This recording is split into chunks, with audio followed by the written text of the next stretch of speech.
ಈ ಸಿನಿಮಾದ ಟ್ರೇಲರ್ ನೋಡಿದಾಗ ಶಾಹಿದ್ ಕಪೂರ್ ಅವರು ಸಖತ್ ಕಿಕ್ಕಾಸ್ ಆಗಿ ಕಾಣಿಸ್ಕೊಂಡಿದ್ರು ಆ್ಯಂಡ್ ಸ್ವಲ್ಪ ಜಾತ್ರೆ ಕೂಡ ಅನಿಸಿತ್ತು. ಬಟ್ ಮೂವಿ ನೋಡಿದ್ಮೇಲೆ ನಮಗೇನು ಅನ್ನಿಸ್ತು, ಅದರ ರಿವ್ಯೂ ಇಲ್ಲಿದೆ. ಅದಕ್ಕೂ ಮುಂಚೆ ವೆಲ್ಕಮ್ ಟು ಮೂವಿ ಮಾತು my point of view series. So ನಮ್ಮ ಚಾನಲ್ನ ಇನ್ನೂ ಯಾರು ಸಬ್ಸ್ಕ್ರೈಬ್ ಮಾಡ್ಕೊಂಡಿಲ್ಲ, ಈಗಲೇ ಸಬ್ಸ್ಕ್ರೈಬ್ ಮಾಡ್ಕೊಳ್ಳಿ. ದೇವ ಈ ಸಿನಿಮಾನ ಡೈರೆಕ್ಟ್ ಮಾಡಿರೋದು ರೋಷನ್ ಆಂಡ್ರ್ಯೂಸ್ ಆ್ಯಂಡ್ ಲೀಡ್ ರೋಲಲ್ಲಿ ಆ್ಯಕ್ಟ್ ಮಾಡಿರೋದು ಶಾಹಿದ್ ಕಪೂರ್ ಹಾಗೆಯೇ ಪೂಜಾ ಹೆಗ್ಡೆ ಅವರು.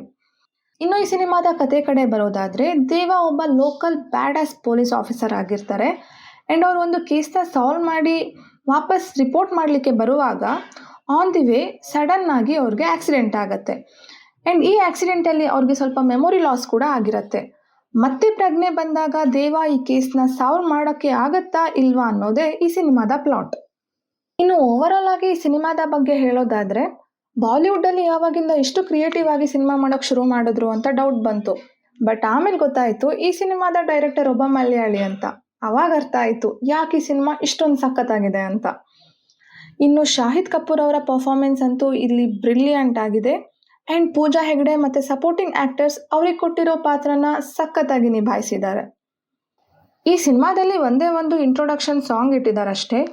ಆ್ಯಂಡ್ ಇಲ್ಲಿ ಸಸ್ಪೆನ್ಸ್ ಥ್ರಿಲ್ಲರ್ ಇರೋದ್ರಿಂದ ಈ ಸಿನಿಮಾ ನಿಮಗೆ ಎಲ್ಲೂ ಬೇಜಾರು ಮಾಡ್ದೇನೆ ತುಂಬ ಎಂಗೇಜಿಂಗ್ ಆಗಿ ಇಟ್ಕೊಂಡಿರುತ್ತೆ. ಇನ್ನು ಮ್ಯೂಸಿಕ್ ಮತ್ತು ಬ್ಯಾಕ್ಗ್ರೌಂಡ್ ಮ್ಯೂಸಿಕ್ ಕಡೆ ಬರೋದಾದರೆ ಸಿನಿಮಾಗೆ ತಕ್ಕಂಗೆ ಚೆನ್ನಾಗಿದೆ. ಇನ್ನೀಗ ಸಿನಿಮಾದ ಪಾಸಿಟಿವ್ ಸೈಡ್ ಕಡೆ ಬರೋದಾದರೆ, ಇನ್ನು ಈ ಸಿನಿಮಾದ ಸ್ಟೋರಿ ಲೈನ್ ತುಂಬ ಚೆನ್ನಾಗಿದೆ. ಒಂದು ಕೇಸ್ನ ಬೋರಿಂಗ್ ಇಲ್ಲದೆ ಬ್ಯೂಟಿಫುಲ್ ಆಗಿ ಇನ್ವೆಸ್ಟಿಗೇಟ್ ಮಾಡ್ಬೋದು ಅನ್ನೋದನ್ನು ಇಲ್ಲಿ ತೋರಿಸಿದ್ದಾರೆ. ಆ್ಯಂಡ್ ಇಲ್ಲಿ ಒಳ್ಳೆ ಪಂಚಿಂಗ್ ಡೈಲಾಗ್ಸ್ನೆಲ್ಲ ಇಟ್ಟಿದ್ದಾರೆ. ಆ್ಯಂಡ್ ಹಾನೆಸ್ಟ್ ಆಗಿ ಹೇಳಬೇಕಂದ್ರೆ ಈ ಸಿನಿಮಾ ತುಂಬ ಸಿಂಪಲ್ ಆಗಿ ಚೆನ್ನಾಗಿದೆ, ಎಲ್ಲೂ ನೆಗೆಟಿವಿಟಿ ಫೀಲ್ ಆಗಲ್ಲ. ಆದರೆ ಎಲ್ಲೋ ನಮ್ಮ ಉಪೇಂದ್ರ ಅವರ ಆರಕ್ಷಕ ಮತ್ತು ಒಂದಿಷ್ಟು ಸೌತ್ ಇಂಡಿಯನ್ ಫಿಲಮ್ಸ್ ನಿಮಗೆ ನೆನಪಾಗುತ್ತೆ ಈ ಸಿನಿಮಾ ನೋಡುವಾಗ.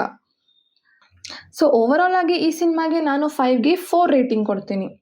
ಸೊ ಇದಿಷ್ಟು ದೇವ ಸಿನಿಮಾದ ರಿವ್ಯೂ ಆಗಿತ್ತು.